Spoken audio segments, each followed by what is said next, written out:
Karu ni bol ni bengona wasi chin kawano. Ana kene katulu sama bulu kawano ni ambaki ni nona lewa ko yasa. Sala ko dake ko pasa. Na tu Israeli mewi bala ke ir na chuta. Ka trai rama ka me ka kuani dua melakotani sela ko mai beyasa na tu chuta. Sangai ko to mai ko yasa. Na siliva kene koula maina yau maina vali chova. Kene vali ni tui. Asa wa ko te ki be peni tati na tu Syria. Ko koya sa tingo mai tamasiko. Asa kaya sandono no daru be lati. E waka sa tu be rau no tamandaru. Raida, au sa wa ko te be ko ngona siliva kena kola. Molako membiuta no mon ro be lati ke pasa na tu Israeli. Me lako tani kina be yau ko koya. Asa rongo ko peni tati ki be yasa na tui. Kasa wa tala ira na kapiteni no be mate walu. Me kamba na no be korona Israeli. Arsa samuti ai choni, ke itani, ke iepeli meime, ke na be koroni au ke tanga mai na fitalai. Ia ni sarongo do pasa, sa dengu ni tarai rama, asa mundu na nona takataka. Asa kauti ira ke tanga na chuta, ko esa na tui. Karsa dolata tani na kena be watu, kena kau. Ka tarai rama ti ko kina, ko pasa. Kasa tarai kipa kina, ke misipa ko koya. Ia na kono koya asala ko mai ko anani, na rai ki be yasa na tu chuta. Asa kabua ni ke munisa wara ravi be tu Syria. Kasenga ni wara ravi be chova na nomuni kalau. San rombula kina, maina linga muni na iwalu ni tu Syria. Era senga li ni leo bungo sara ko ira na kai Ethiopia, kina kai Lipea, leu sara na gengi ni walu kina tamata era hondose. Ia ni ke muni wara ravi be chova. Sa suli ira ko koya kina linga muni. Nisa vera yaki, na mate i chova i urubura tau doko, me tō taki ira waka indina, sandon donu na loman rabua. Uni isai wala waka lia, e na kaongo, ia, e na ngauna e muri, e na ia weke mni ina i walu. Sanga i dhurusara koe asa, buahana rai, asam beauty koea kina wali ni bebesu, ni sa leu na nono dhunrubua, e na buku ni kaongo. Saba kasura rata katalenga koe asa e sobe ira na tamata e na ngauna koea. Karaida, na taka yesa. A kena i wakatiga bu, kena i watuoti. Sabulai, na kena i wala na tui chuta, ke Israeli. Asan dona mate, sa tauwa na awa yesa. E na kena i katulu sanga hulu ka diwa ni ambaki ni nona lewa. Kasa liu sara, nona mate. Ia sa asianga ni ngolebi chioba, e na nona mate. Sa ngolebi ranga, buni wai. Asa mo te bate ke ira na nona gasi. Koesa. Sa dhimba ena kene kawasanga bulu kantua ni ambaki ni nona lewa. Asa bulu ena nona bulu sa tae kokoya me nona ena koro i te vita. Asa wakaturi ena indamandawo. Sa wakasina iti ena kambo i binaka. Kena kae so, ka wakarau taki me wakana nona rei wala. Nandau ni saluaki. Arasa takawa, endua na kamali usara. Ena bukuna. Wasi chinga vitu. Asa lewa ko chio safati. Nalubena, me kena susomi. Kasawa kouko teki koea me wala, ke ira na Israeli. Asa lesia na matu i walu kina vei kororo pakambai ke tenga i chuta. Asa lesia na i walu i wakatawa, e na ponua ko chuta. Kina vei koro i Efraimi, karawa, ko esa na tamana. Asa tiko bate kei chio safati ko chiowa. Ni samuria na i wala i liu ni nonangasi ko te vita. Kasianga ni ngaravira na peali. Ia sangaravi kua na kalau ni tamana. Kamuria na nona bunau, kasenga ni muria na nona wala na Israeli. Asa apa katong deita kakino buago chioba na mati ni tu. Arsa kauta na kaniloloma ke be chio safati. O ira ke ngana chuta. Ia sa kaliu na nona iau kasanto kai waleu. Asa apa katong geti na lona memoria na sale chioba. Sa kauta tani talenga kokoya na tikina dedere. Kena kalau lelewa ni wikau mai chuta. Ia ena kena ikatulu ni ambaki ni nona lewa, sa talaki, vei ira na nona tamata turanga. Ia, vei Penieli, kei Opetaya, kei Sakarea, kei Nidanieli, kei Mekaia, merasa wakabubuli, ena vei koro chuta.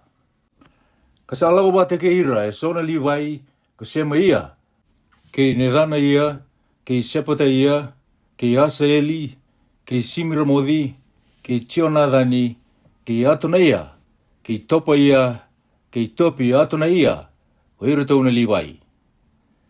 Asala ko bate ke ira, ko ilisama, ke i rami, rau sa ambete. Arsa baka buli e ciuta, karsa kau tanai bola in hunau i Jehova. Arsa lago boli na be kor ke tanga i ciuta, ka baka buli di ira na tamata. Arsa rira baki Jehova, ko ira na mati ni tu ke tanga ni be bunua, ka baka buli ti ciuta. Arsa siangan ni kina, ni bala ke Jehoshafati. Sarakauta, na kani loloma, ke be Jehoshafati, ko ira talanga e so na kai Filistia, ke nai baka siliwa. Arsa kau tu buai so na manu ko ira na kai arpea. Ke vitu na undolu ke vitu na rau na sip tangane, ke vitu na undolu ke vitu na rau na me tangane. Asa tumbo Jehoshafati, mele usara. Asa tara i ciuta, na be wale ni walu, ke na be koro ni au. Osa lebu na kakataka ingesia, e na nonda be koro na ciuta. Ia, ko ira na tamata i walu, ko ira na tamata kau akanganga ra tiko mai Jerusalemi. Iong kona kenda wili, me baka na bima tanggali ni non rakasi. Mai be ira na ciuta, ko ira na turanga ni yau ndolu. Ko atina sa liu, ka tiu bata kaya, hele tulu sanga hulu na omba, na tamata i walu nganga. Asa tarabi koya ko, cio anani, na turanga. Ka tiko bata kaya, hele rua sanga hulu ka walu na omba. Asa tarabi koya na lube isikiri, ko amasa ia, ko koya, sasuli koya baka landina, kibe Jehova. Asa tiko bata kaya, ele uru sanga bulu na omba na tamata i walunganga. Mai be pinicha mini telanga, ko ela yata, endua na tamata i walunganga. Asa tiko bata kaya, ele uru sanga bulu na omba na tamata, baka rangi, hinanta kaindina, kena isasambai. Asa tarabi koya, o Jehoshafati, asa tiko bata kaya, ele tinuka walu na omba, na tamata sa rautu kinai walu. Sangarabo na tui ko irongo, asa wo ko ira salisia ko koya na tui kina be korba kombai, ina be sana i ciuta. O se chinga walu. Asa ka lebu na na yau, ko Jehoshafati, asa to kai lebu, ka sa wati, kina matanggali e api. Ia, ni sa uti e so na baki sa lako sombo ko koya, ke be e api i Samaria. Asa baka matea ko e api na sipi, e na pulmakau, ka lebu mekena. Mekenda talanga e retiko bata kaya. Asa ki kebi koya melako ki remodhi kiliati. Asa kaya ko e api na tui Israeli ki be Jehoshafati na tui ciuta. Ona lawa bata ke iau ki remodhi kiliati sesengai. Asa ngai kaya bua ko i kenda ro batanga. Sando batanga na nondaru tamata. Ia ke imame na doa bata ke iko enai walu. Asa kaya bua na tui Israeli ko Jehoshafati. Motorong manda na bosa i Jehova indai. Asa baka songko ni ro bata kina na tui Israeli na profita hereleva na rau na tamata.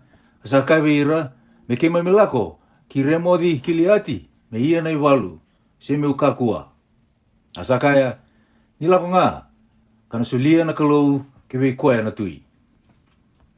Asa kaya ko Jehoshafati sa siang ambaga ni tiko eke indua tali na profita Jehova mendaru tarongo bua. Asa kaya be Jehoshafati ko koya na tui Israeli sa andua tali na tamata. Enda tarongi Jehova rao kina ia kausaga ti koya. Ni sa sianga ni profisa itaka nakawi nakaya na bukungu. Sa profisa itaka tiko nga nakaga. Ko koya ko mai kaia lube imila. Kasa kaya ko Jehoshafati me kakua ni kaya baka koya ko koya na tui. Sanga kadiwa indo na turanga na tui Israeli kakaya me kusarao mai ko mai kaia na lube imila. Arosandu itiko na itiko wa turanga na tui Israeli e Jehoshafati na tui ciuta. Ina rara mana mata-mata ni koro ni Samaria. Arosa bagai sulu wa turanga. Arsa ia tiko na profisai matan rau wera ketanga na profita. Asa takaba ko seta kaya lube kinana esona ileu. Waka manu hena na ironi asa kaya sabo-sabo ko Jehova. Ono dumuti ira na kai Syria ena beka ongo. Kamera wauti laiwi.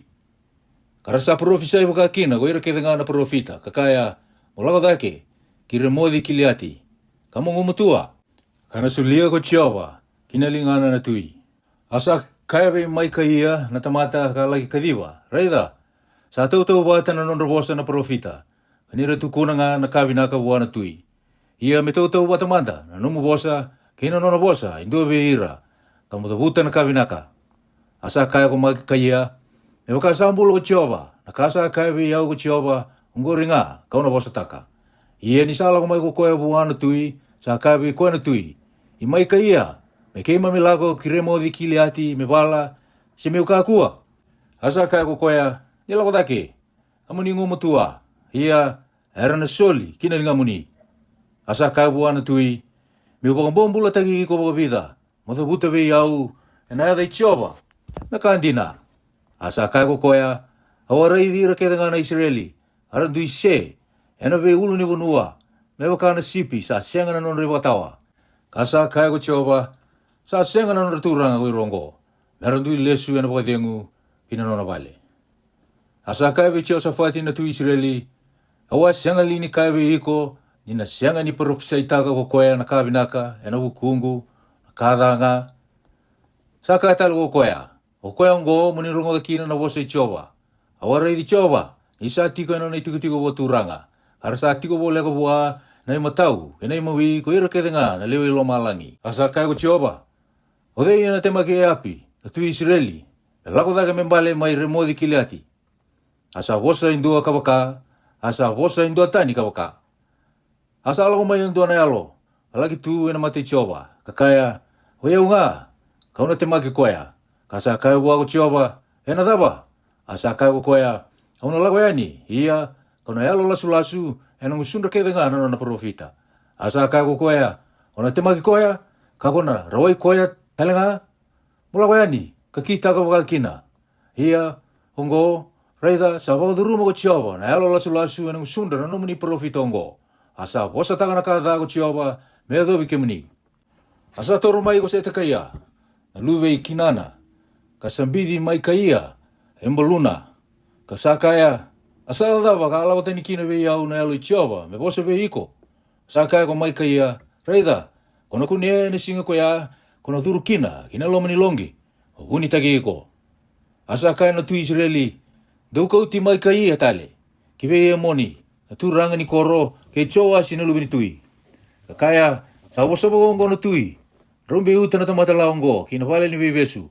Kapaka ni koe na manrai ni bebe kararotaki. Kino wai ni bebe kararotaki. Kami utale wadeng matamai. Asa kaya ko mai kaya. Kapaka ko ni sali subaga hindi na mai yana baka diengu. Sangay sanga ni wasa yung sungu ko choba. Asa kaya ni rongo tamanda. Koe kemuni ketenga na tamata. Arosa lako dake kirimodi kiliati. Tu Israeli ke Jehoshafati na tu ichuta. Asa kaya be Jehoshafati na tu Israeli. Auna liata matatani ko yau. Lako kinai walu. Ia, babaka isulu tagi iko. Ena nomu isulu nga. Asa liata matatani na tu Israeli. Karo lako kinai walu. Ia sabang roto ko koe na tu Syria. Behira na naturanga ni gingini walu. Kakaya, daukaku ni bebala kaya. Endua helai. Sendua elebu. Vei koe doa nga na tu Israeli. Ia ni rasare di Jehoshafati ko ira naturanga ni gingini walu. Era kaya, anggore nga na tu Israeli. Arasa paka buli ti koea, bebe bala kaya. Asa ngonggolo ko Jehoshafati. Asa buke koea chioba. Asa paka ungge tira na kalau, mera lako tani wa. Ia ni rasa reida, ko ira na turanga ni gingini balu, ni sasenga ni tu Israeli ko koea. Arasa lesuki muri, mekakua ni baka sabi koea. Asa ando na tamata, sa kalau da baka iloanga ng takai. Kawanay koea na tu Israeli, yana tikina, sabi uturi kina, na nono isulu ni walu. Asa kaya ko koea buwa sa baka didi wase ni nono ngenge ni walu. Wakali suya na lingamu. Kakauti au tani may na walu, ni usawa buwe taki. Asa libu taki tiko na walu na singa koea. Ia, sa wakau ko taki koea na tu Israeli, menduri rao tiko, na nono ngenge ni walu. E wala ke ira na kay Syria, kaya doba na kawi. Kasama mati ko koea, ni isa baka romu na mati ni singa. Wasi chinigadiwa. Asali sutala yana baka dengu ko Jehoshafati na tu ichuta, kina nono vale, mai Jerusalemi. Asa duriani ko cheu, na lube ya nani, na rai, belagtaba ki koea, asa kaya bi Jehoshafati na tui, endo dono li, moni, ukea na ibala da, kalomani ira, ersa dati Jehova. Eno buku ni kaongo, sa tiko beike muni na dunru, may namate Jehova. Ia sa kuni talanga, beike muni na kabina kaiso. Ni kemuni sa kau tiratani na kalu elewa, ni beikau, may nabunua. Kani kemuni sa wakaro taka, na lumamuni muni wakasanggara na kalu. Sa tiko may Jerusalem ko Jehoshafati, kasala ko tayo ko koea, na kenrama liyo na tamata. May pieri sepa. Kayado, kinaulan ni puno ako Efraimi. Voli suira tale ve choa na kalau ni non kasi. Asali sia na turang ni lawai so ena bunua ena vi koro bombai ke tanga chuta. Ena koro ya andua. Asa kai ko koe ve ir na turang ni lawa. Tongaro ni ke mundo ena buku ni kando da kawa. Indo sa sianga ni lawa ena buku ni tomata. Ena buku choa banga. Koe sa tiko wata ke mundo ena ve lawai. Ena buku ni kaungo me tiko kina ve ke mundo na rera bagi choa. Dona numa ka kitaka. Isa sianga indua na wala davi choba na nonda kalau. Kasa sianga ni ndoka, wakai loa na tamata. Sianga ni taura na isoli kokoya. Asali sia talanga o Jehoshaphat ma Jerusalem me so ve ira na Livai. Ve ira talanga na bete, ve ira talanga na nonda kasi turanga na Israeli. Mera ia na lewai choba. Kena kasa vele titaki. Nira lesutale mai ki Jerusalem. Asa bukan reta ve ira kakaya do kita ka kina ena rera bagi choba. Ena lomandina, ena lomandondonu telanga. Ia na kakerenga sa veli titaki, kasa kau mai ve kimdou. Mai ve ira na kamdou, era tiko, ena nonra ve koro. Ena buku ni ve matei, ena punau, kena ve koro. Ena lesi kena lewa, mundo punau dira, era ka koni dala ve chowa. De saya do ve kimdou no tunru, ve ira telanga na ve kamdou. Do kabongo, do no gai sianga ni dala. Karaida. Sale wai ke mundo na kasang karabi kino ko chowa ko amara ia Betlebu. Ia ko sepata ia na luve Ismaeli. Ko ia sale wana matangali chuta. Sana lewa na kakirenga sambaleta na tui. Na bibuke ko ira talanga na Livai na mata mundo. Do ia ba ndo kana tigo bata ko chowa ke ko ia sabi naka. Wasiru sama bulu. Sawo tiongo ersala ko mai ko ira na luve Moapi, ke ira na luve Amoni. Kasota ni beira na Amoni. Mera wala ke Jehoshaphat. Tanggal ko mai so kartukuna ve Jehoshaphat kakaya. Sala ko bagai walu mai. Ve ke muni eleo bunga sara. Mai na tai kanduan ni wasawasa. Mai Syria karaida. Eratiko mai esesoni tamari. Gori ko eniketi. Asa rere ko Jehoshaphat. Ka ungeti ko ya. Ve wakasangare choba. Kakaya waka na lolo. Na biasa na kiranga wa chuta. Arasa songgo ni wata goi no chuta, era kirea na bibu ke mai bichoba. Ia, era sala ko mai na bi koro chuta, era wakasangara choba. Asa tu Jehoshaphat ia na kenra malio na non songo na kai chuta, kai Jerusalemi, na wali choba, era mate ni rarabo. Asa kaya, kemuni choba na non kalau na ni mamingase. Ni sasa ngalini kalau mai lo malangi. Ni sasa ngalini lewa, na bi mate ni tu ke tanga ni bebonua. Sasa nga beka, alinga muni na koukoua, kinaganga, kasianga kina indua, me borati ke muni rawa. Uni sasa nga li, ni mami kalou, koya, kabaka sebatani, ena matanda na nomuni tamata na Israeli, na leo ni bunuongo, kasulia, na kawa ia parama, na nomuni tokani, me tau mundu. Harasa atiko kina, katara kina na wale tambu minomuni, ena buku ni adamuni ni rakaya. Eba kasaya to biki mami, dona da, na isile wau, Veidun rubi, sena mati lebu, sena dau singa. Ia ke wakaki mai mina tu, ena mati ni wale ongo, ema tamuni talanga, ni sa tiko na edamuni, ena wale ongo. Katangi beki muni ena ni mamira rawa, o ni nangai rongoda kabe buke.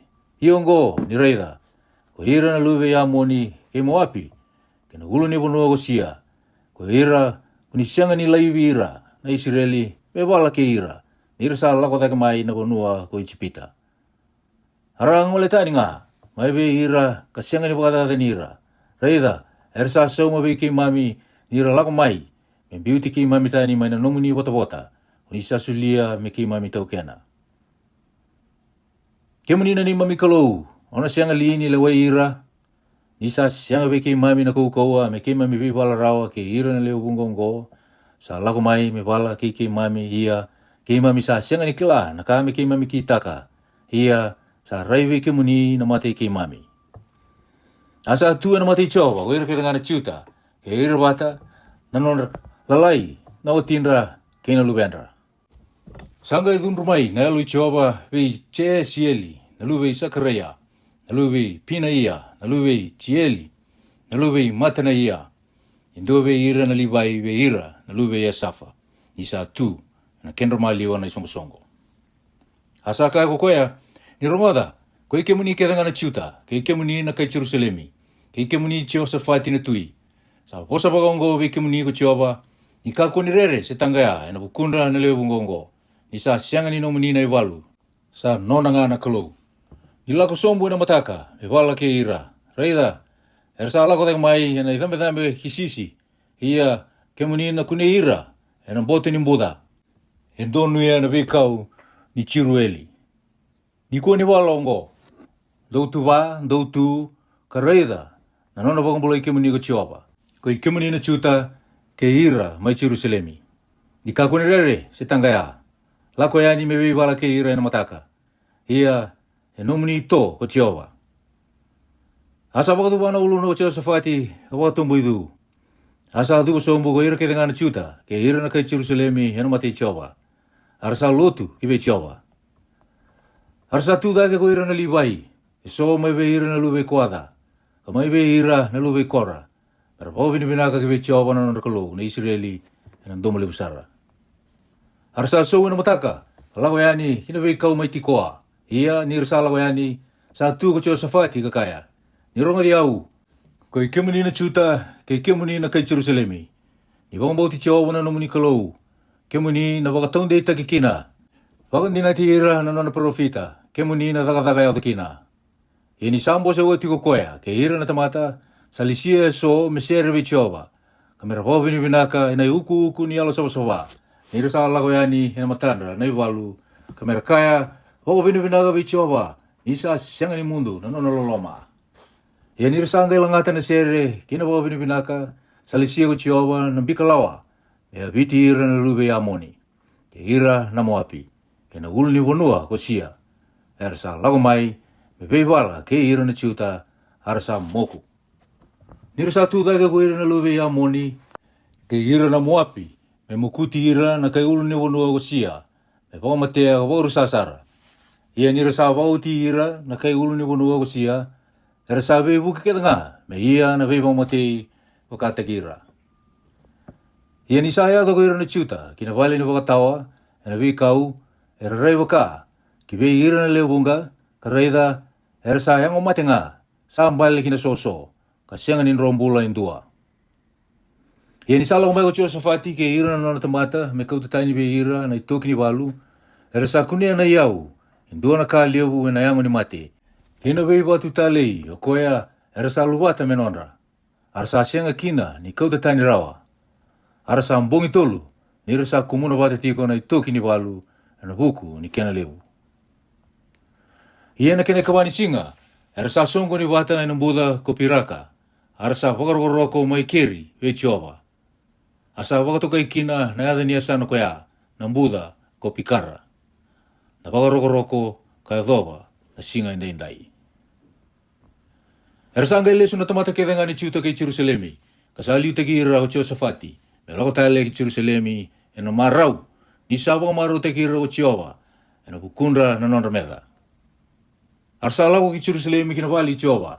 Arsa tura lako soliteri kena api kena dubui. Arsa rere baga leu sara buana kalau goira ketenga na be matini tu ena be bonua. Ni rasa rongoda sa andau be vala ko Jehova ke ira na non remeda na Israeli.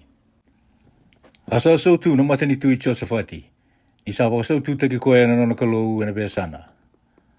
Asalewa ko Jehoshaphat be ira na chuta. Sa tulu sanga bulu lima na nona baki ni sa tiga bu melawa ko koe.